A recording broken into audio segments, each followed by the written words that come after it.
All right. Well, thank you for joining me. So, stream processing. Okay. Yeah. Question already? Twitter handle is wrong. Good catch. Good catch. All right. So, all right. Well, I'm gonna give you the real Twitter until you wait until the end. I'll give you the real Twitter handle. All right. That actually is my GitHub handle. All right. Anyways, so stream processing. I've been involved in actually, my background is mostly in backend and distributed system, and I work in the past years with different kind of framework from Akka, Service Fabric in Azure, and so forth. But recently, the last 6 months, I started to do more and more work in stream processing, and I think that the transition is due to the fact that there is this trend in reactive application to use streaming to really provide capabilities to describe complex behavior in domain services, right? Especially when we have to deal with a lot of data and in a real-time manner. So I have a question, like how many of you ever write a piece of code program that actually, if you have a bug, a person can die, right? So you don't kill a bug, but the bug can kill you, right? Anybody? All right, few. That's cool. Hopefully you write a lot of unit testing around that. But think about like self-driving car, right? These are like systems that really are designed to ingest thousands of data and in a continuous manner. And to make a real-time decision that can be like a live manner, right? And this decision is based not just like in real-time data, but maybe in data that are like historical for like 10 seconds, 10 minutes, 1,000 events, and aggregate all these events to make the decision, right? So you want to do this processing quite fast, but also without losing any data. So think about, that in this case, something got missed there, and this drive was not able to detect there was a stop sign, right? So what is a stream? Stream is really, think about these continuous flows of events. And in many cases, streams are infinitely generative, which means they're not dependent on time and space, right? Can be infinite. And that brings us, other challenges, such as how are you going to stream all this data that continually is coming, right? Well, you don't have the luxury anymore to put all in memory and process it because you have like some restriction there. We have some memory bounded constraint. Events are ephemeral, and conceptually they exist as long as the producer is able to send event out, right? Generate event. But think about the case of these big data that's thought to always be in motion, right? Moving. And this is actually a term that is called data in motion, where we kind of lose what we use to program in a traditional manner where we have the luxury to maybe call database, analyze 10 records, right? Process it, and when we're done, we can call, make another web request, and process other record, right? We were in control of the amount of data or the speed. Think about like when you try to catch a train in a train station, right? Well, as long as you're in time, right, you get the ticket, you work with the luggage, right, and at time to figure out where is your locomotive to get the train. But think about now if the train actually is moving, like 20 miles per hour, 40 miles per hour, right? I hope you have a very light luggage because to try to catch it, you have to run quite fast. And this is what really brings the idea of data in motion, where we have deal with data that in real time is keep coming, right? So if data in motion start to be more common, like we see in the industry actually, when they start to publish paper, article, but especially when we see they start to build taxonomy to describe properties around data in motion, right? For example, the 3 V's that cover, some of the property to describe data in motion, such as, verity. And verity is about, the different kind of data structure that you're dealing with that, but also to me is about the verity of the frequency that the data is produced. Velocity, you can imagine, is about how frequently the data is generated, right? There is the frequency of data generation. And this is where we're going to see later how asynchronous programming, asynchronous boundaries, really is able to help us to efficiently deal with this kind of situation, especially when we're like very with limitation in the memory boundaries. Volume, well, because we deal with larger data, right? Especially when we talk about infinitely generative. So, and that's going to bring up the problem later when we're going to talk about the back pressure, that when we're going to deal with bounded memory usage, well, we cannot really, as I said earlier, store all the memory, all the data in memory and process it. So we have to figure out a way how we can handle this processing without too much resource consumption. Even further now, there is also the 5Is, right? We have introduced two more properties. The value, which affect the business side, how you transform data in value, okay? And veracity is about how data is not reliable, right? For instance, if you think about Twitter, right? When the Twitter are hashtags, but also there are typos that you can deal with that. So data are not really reliable.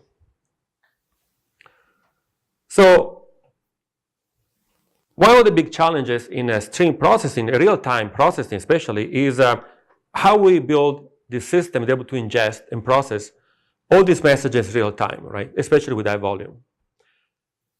So this is a few characteristics, to implement a stream processing where we're dealing with asynchronous programming, as I said earlier, for deal with resource consumption. We're going to talk about, a lead to no blocking, but we're going to talk about, how we're going to handle, back pressure. How many are you familiar with back pressure? All right, about 40–50%. That's good.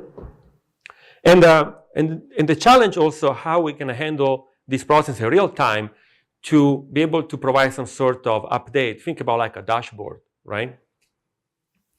And I add myself compositionality because to me it's really my core, the fact that when you build a system that has to be complex, you want to have some sort of tooling that is able to implement in a very declarative manner, be able to think about have Lego, a building block, right? You put them together, you experiment, and easily you can move around this building block to describe more complex behaviors. All right, so reactive programming and stream processing. There is a little bit of a correlation between the two. And I like this quote of Gerard Berry that actually describe how really stream processing is about write programs that are able to self-adapt to the environment, right? Because the program, as we talked about earlier with the train station, right? They're not in control anymore of the speed, how you handle the data, right? The environment is in control. So how are you going to write a program is able to self-adapt and handle this kind of situation? So there is actually a reactive stream initiative, an organization that big vendor, put together and figure out, the property that your system should have to implement the reactive streams. And this is not really related, it's kind of close, but similar to the reactive manifesto. Any familiar with the reactive manifesto? All right, cool. So I think the same guys know about back pressure then, right? But the reactive manifesto really describes the property that your system should have to be reactive. But here the core for reactive stream is the next step forward is about synchronicity, and we talk about actually synchronous boundaries. It's a bit different from asynchronous programming, and of course back pressure handling. So these are the properties around reactive stream, reactive manifesto to build reactive system, and these are like the consequences that come later on to reactive system. And the property that we have here, we are like event-driven, which is asynchronous, of course, scalable, a system able to expand or contract on demand based upon the request that your system is having, right? So it's able to cope with more requests. Of course, responsive. There's also consequences. Nice to have like an responsive regardless of number of requests or the payload that your system is suffering. And resilience, right? A system is able to self-heal. If something goes wrong, bring back the system in shape as it was in the beginning. Now, one of the great programming models that is a really compliance to reactive programming is the actor model. Anyone familiar with the actor model?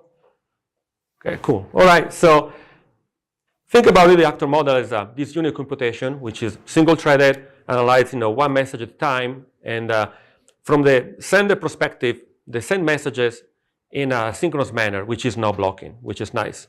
And the messages are processed one at a time, and the incoming messages are just buffered, they're not lost. What is nice here, actors communicate through messages, but you can create also system, right? Cluster of actors that work together, they still communicate through messages. So why talking about actor, right? Why talk about this architecture model related to reactive stream? Well, because first of all, actor model is very nice proprietary that we can leverage to build reactive streams.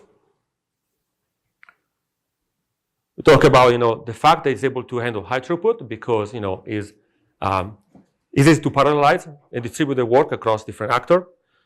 Scalability, you can scalable horizontally or vertically, depending on your system. Fault tolerant and so forth. So all this nice infrastructure, and especially use the asynchronous message passing semantics to create interact with each other in a no blocking weather, right? So really this design really support great proprietary to build a reactive system. So think about when you talk about stream processing, we have this imagine pipeline where there are different kinds of stage or step. And when the events are coming in, they will be processed for each stage. It's a classic, you have one input and output, right? So the event are processed and then sent to the next step, right? And think about how we can ideally, conceptually think about each stage here as an actor, right? So when the messages are coming in, a process and sent to the next actor, right? So conceptually look nice. So we saw that actual actor have this nice property that we can leverage. It seems actually quite easily to put it together a stream processing this way and leverage all the nice feature. But there is a problem, right? So think about from the topology perspective, when you design an actor system, it's very hard to define and compose them, right? And as I mentioned earlier, compositionality, especially in a stream processing, is really one of the core of the tooling that you want to have in your tool belt, right?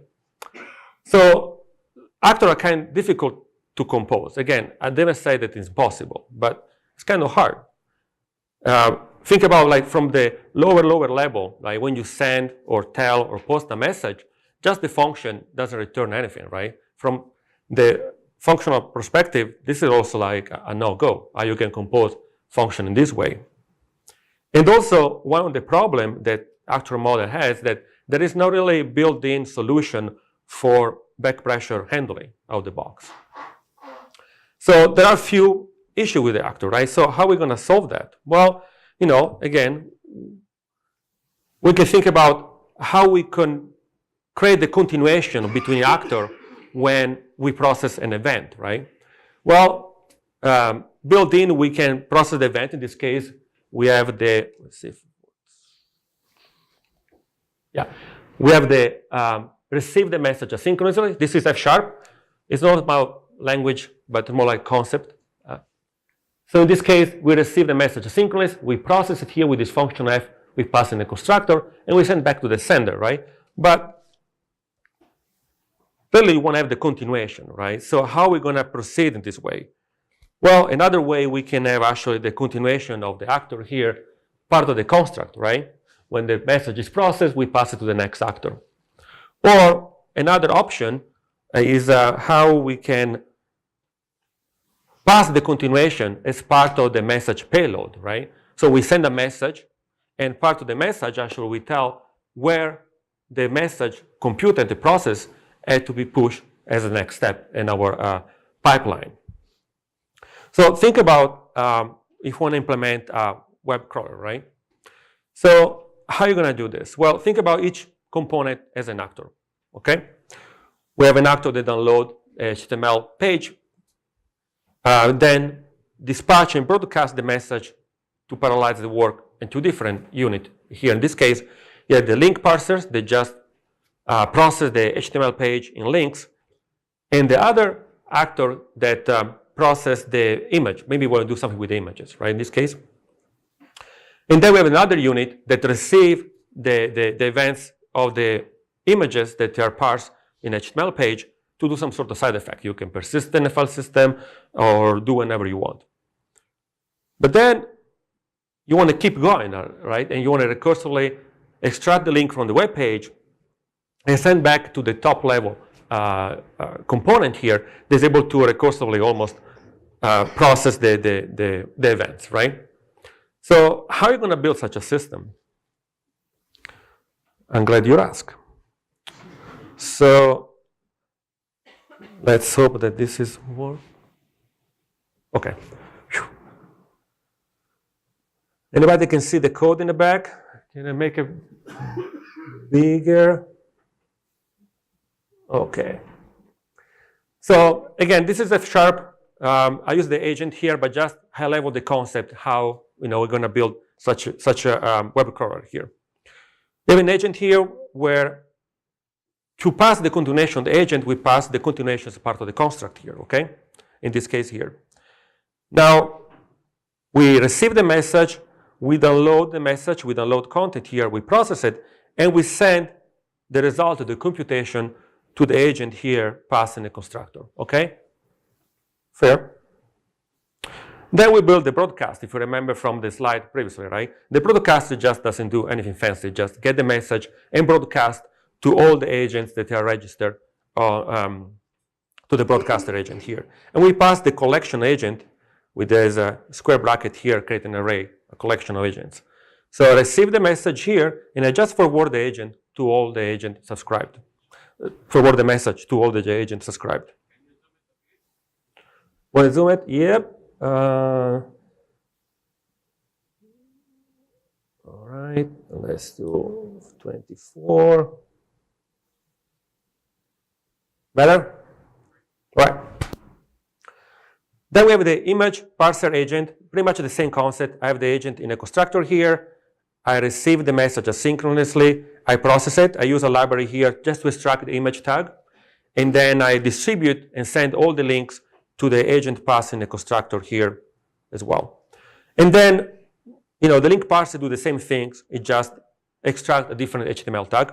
By the way, the code source and presentation are on GitHub. In the hand, they're going to give you the right GitHub account so you can download and play with that. We have the image side effect actor, just receive the message and do some side effect. In this case, I just persisted to the local file system, okay? So what's the problem with this implementation? Well, especially in F#, which is, is a reference from top down, you start to implement, the same way, the top down. You create the instance of your agent, the download, but wait, the download agent take the reference of the broadcast agent. So wait, I have to first implement and create the instance of the broadcast agent. All right, so I start to build actually my system from bottom up, because now I have to create a two agent, the link image parser, to pass in the constructor of the broadcaster agent, and so forth, right? So you reach the point that this is a kind of, you cannot really pass a reference of an agent. There's no create an instance. But one other solution here, as I mentioned earlier, is, well, you can overcome this limitation, just create, a message type that register the agent's part of the agent per se. So in this case, the download agent here, I don't pass any agent in the constructor, but it's passed as part of a payload of the message, okay? So now I append the agent here, and I keep some state here. So whenever I post a reference to an agent, then I parse my HTML, download the page, and then broadcast the agent that I registered, right?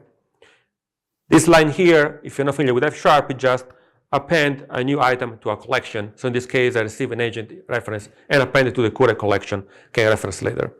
And pretty much I do the same thing for all the implementation here for all other agents. So ultimately, when I want to just create my web crawler here, I just create my agent that don't have any reference to any other agent, but I just compose then my topology representation of my web crawler, right? So just send the messages and create actually my system. So this is a possible solution. I'm not going to run this code here, but you can run it at home as homework. I'm going to go ahead here and cover now about the idea that this was nice, but there's a lot of code, a lot of infrastructure we need to build around it. It would be nice to implement a system that is easier to represent in a more abstract way, right? Something that really we can emphasize the what to do rather than how. Like link expression in C# or .NET and so forth. And maybe using tooling like Akka streams in this case is almost the representation of the web crawler here, but you can see how I pretty much represent the same behavior, create component that does one specific thing. In this case, I download the page asynchronously here, and then I append the result here, result with the links here, and so forth. And then I just compose them in a pipeline, which is start to represent my stream processing. Okay.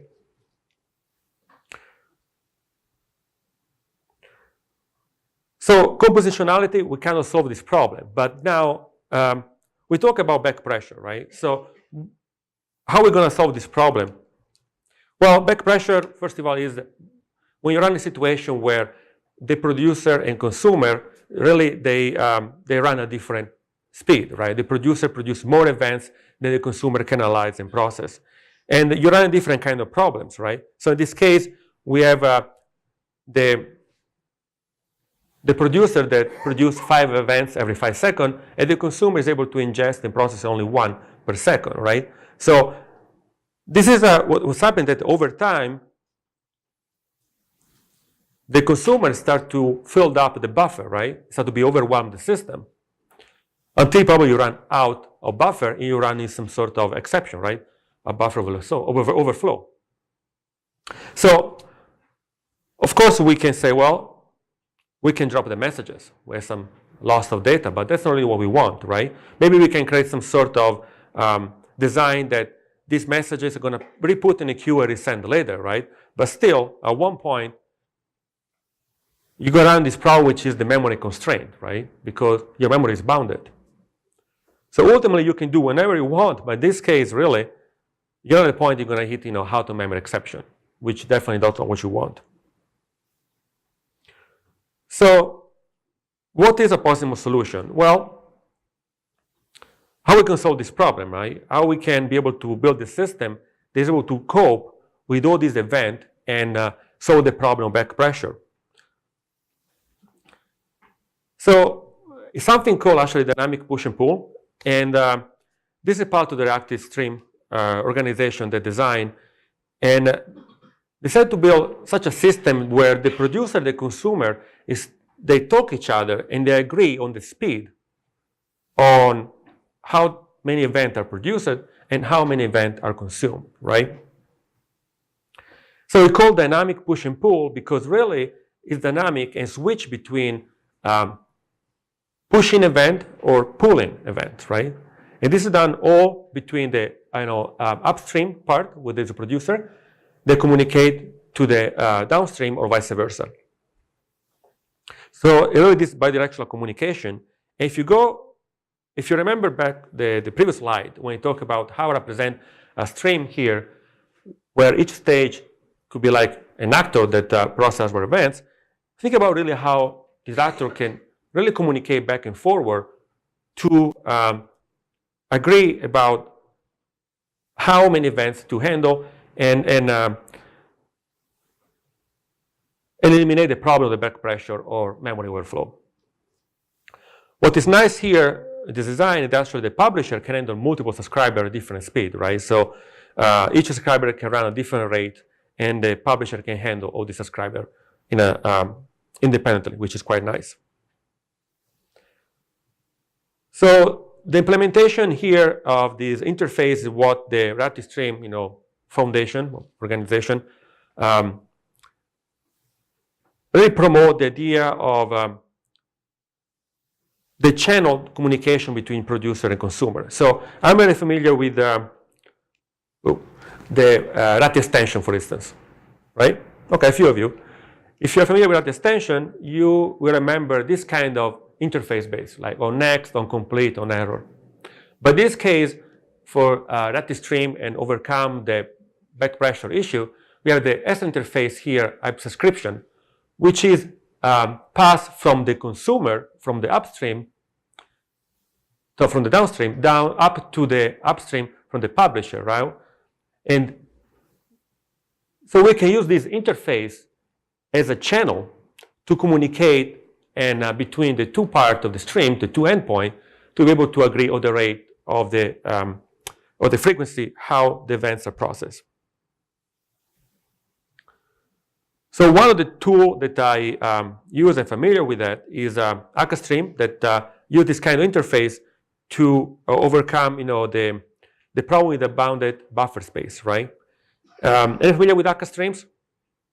Okay. So, and for this reason, we said the actor model is RAT compliance, and for some reason is Stream then inherits this property also to be a reactive compliance as well. So we saw a bit the piece of code earlier, but here simply we have two functionality. They do pretty much the same thing. We have two building blocks here. One just create hello world and processes in uppercase and send it to the think part here. We're going to talk about the component shortly.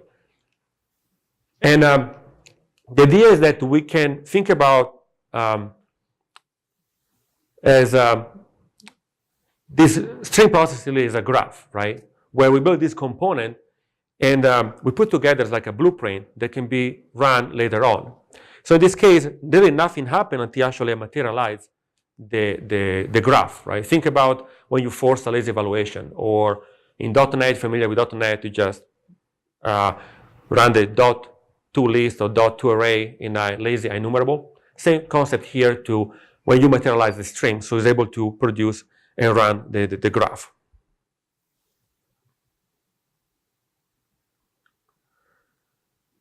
So the idea behind RAT stream and how they compose, think about like this building block, right? Think about really just boxes. They have input and output, and really you can compose them together just with an arrow. And there are different building blocks in a RAT stream. So in this case, we have the source, where you can imagine is what generate our events. However, the source is important because if you integrate your system with, I don't know, third-party library or web services or databases, this is going to be your entry point to integrate that source or the event to your stream processing, your pipeline. The flow, as you can imagine, they have input and output. That's where projection of your events happen, the transformation of your events. And it can be many flow, of course, in your graph, right? And ultimately, the sync building block, where actually your effect happen, right? Your side effect. You persist to database, write to the console, and all together, this is your runnable graph. And I put here the start as a reminder that can be multiple flow on your graph. So for example, here, really think about how to understand the streams and how that works really as a graph. So in this case, we have a pipeline, a stream processing composed by 4 functions here. And we have actually these orange blocks, the broadcast and the merge, which allow us actually to start to implement a more sophisticated, elaborated topology or your stream pipeline. So in this case here, we have the function here. And this is stop working. Okay. We have the function from F1, 2, 3, and 4 here. We represent it here as a block. And now we have our building block, the broadcast and the merge, which are used here to split the work and send the event to the next function, but in a parallel manner here, okay? And when we put the block together, what's interesting here is that whenever we run the broadcast here, when one part of the pipeline, they continue to the function F2 here, but now the broadcast of the other line here is start to send the continuation of the events to the next function, the F4 here, okay? And then the merge happen at this point where actually the events are recombined together to continue to the function F3 and the output. And this is fine because whenever we build our graph, this is not running until we materialize the graph. All right, so let's see a little piece of code here.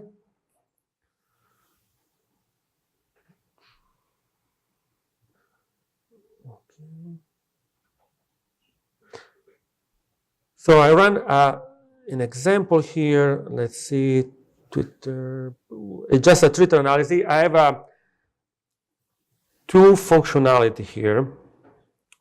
The one run in local memory, just in case you persist the data, and they're going to be like 100 megabytes of tweets, or otherwise you can switch here to run all live events, okay? So in this case, I ran an analysis of the tweet that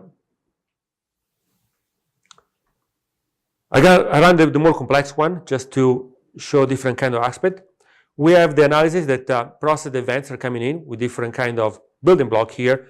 Just create a different formatting from the user that create the tweet here, the temperature. We just print the effect in this case. The function is passing a constructor here. So take from string to unit. I just send actually to a doctor to do some printing. And then I create two branches from my graph using the broadcast component here. So in this case, I do nothing fancy here. I just convert the tweet for the create by. Here is more interesting, where actually I ran I/O computation to call outside the service to figure out the temperature of the Twitter coordinates, right? So in this case, the function here I ran in a local file system here, but you can switch it also to have like a live operation here. I just open the file and grab the value of the coordinate of the Twitter. Then I merge all the block together in our graph, and then I just put it together, materialize it, and send out the output to our sync component. Okay, let's run in this case.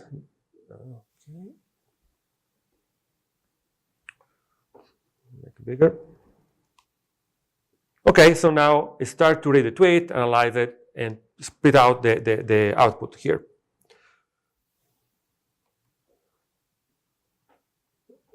Another thing that is interesting here, we have both channels running at the same speed here.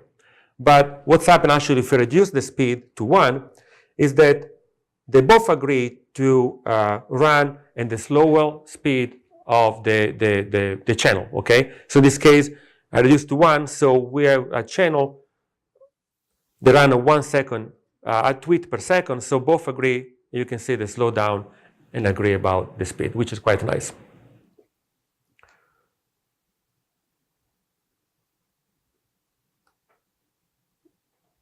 Even further here, we have this select async, when you introduce actually asynchronous boundaries around your computation here. And if I just easily increment the level of parallelism, they just take care for me all the infrastructure from underlying implementation to parallelize the code. In this case, especially important when we have some sort of I/O operation that are very, I/O intensive operation. So in this case, we run the piece of code here, and we see that way faster, okay? Think about all the amount of code you should write yourself to take care of all this infrastructure. This is completely normal. All right, so let's talk something about asynchronous boundaries. So how we can handle a system with a very high throughput, right? When actually there are a bunch of events that we are dealing with that. So the idea is that we saw so far in the pipeline, everything is composed as a single, stream processing, a single pipelining. But to be able to run this in a synchronous manner and also introduce a level of parallelism, we have to create some sort of asynchronous boundaries around the block, the building block of our stream processing. Think about that as default, the operations are fused together, which means like if you're like a filter and map function. When you fuse together, you have a function that both filter and map together, right? The same thing happened here in stream processing, that we have this function building block together, unless you don't specify to create some sort of synchronous boundaries, well, they're going to be fused together and run almost in the same actor. And this actually is default, is quite, is the right choice, because most of the time asynchronous boundaries introduce some sort of extra overhead that actually can degrade the performance rather than increase it. So in this case, we have this example that just do some sort of CPU consumption here. But when we created the block here, these two functions, they're going to be fused together, run as a whole.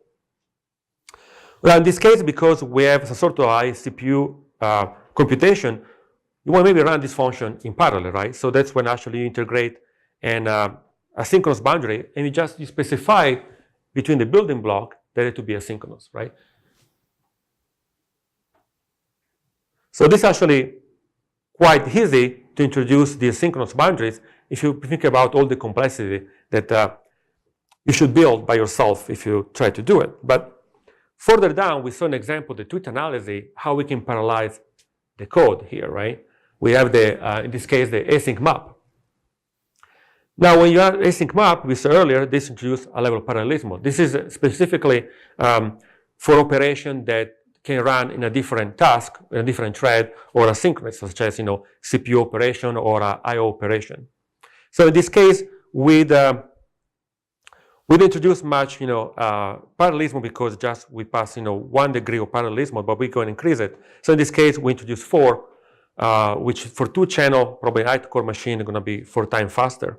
But also in this case, there is a little gotcha here. So we run this computation in parallel, but we did not really introduce any asynchronous boundaries, right? So what's happened here is that per default, actually, these asynchronous operation, they're going to be still fused together. So you kind of lose the point, right?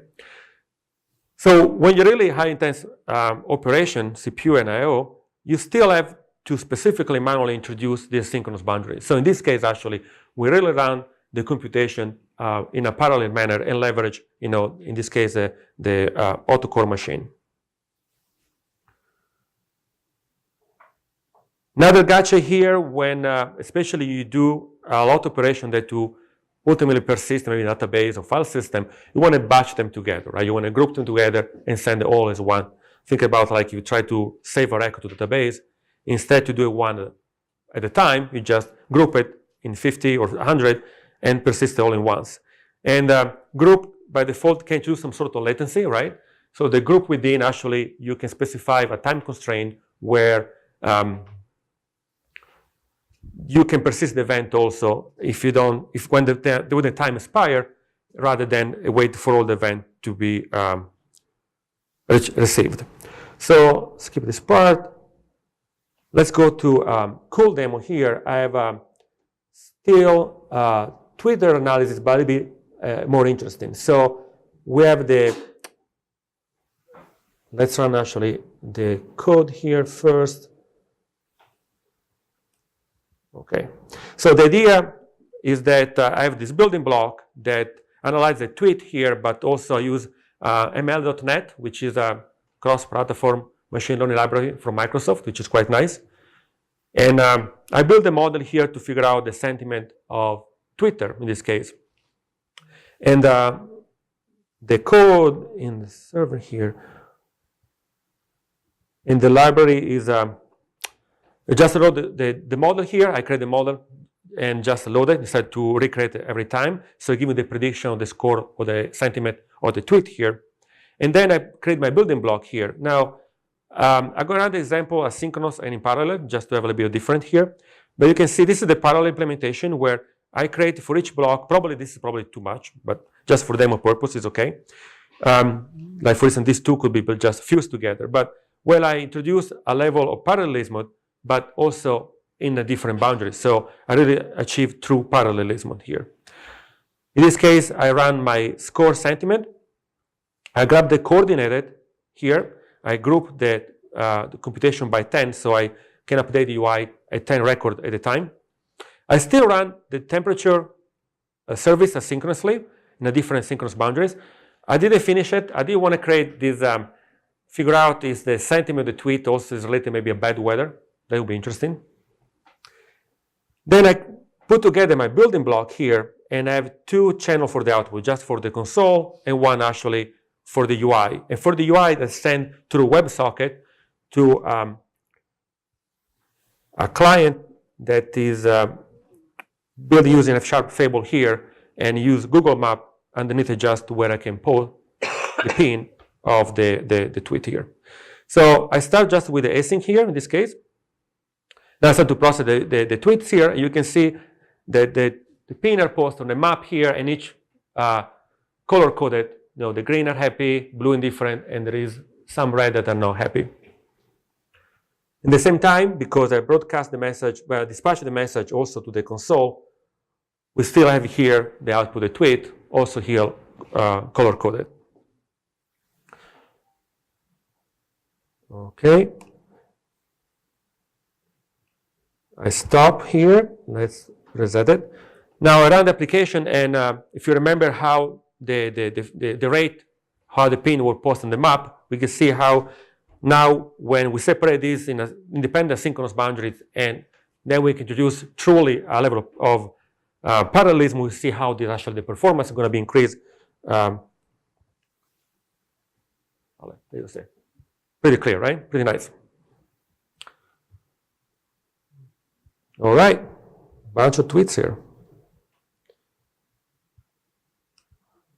All right, so I have 1 minute to go. So I want to summarize about how really reactive streams can overcome the limitation of asynchronous boundaries, block pressure out of the box, and how you can easily introduce asynchronous boundaries to leverage parallelism to ingest a bunch of events in a no blocking manner, and definitely composable, which is quite nice.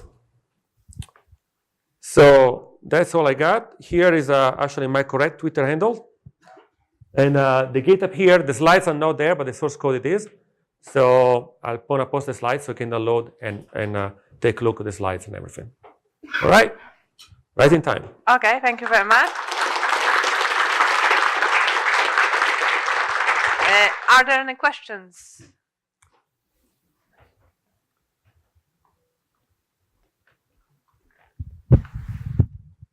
Hi.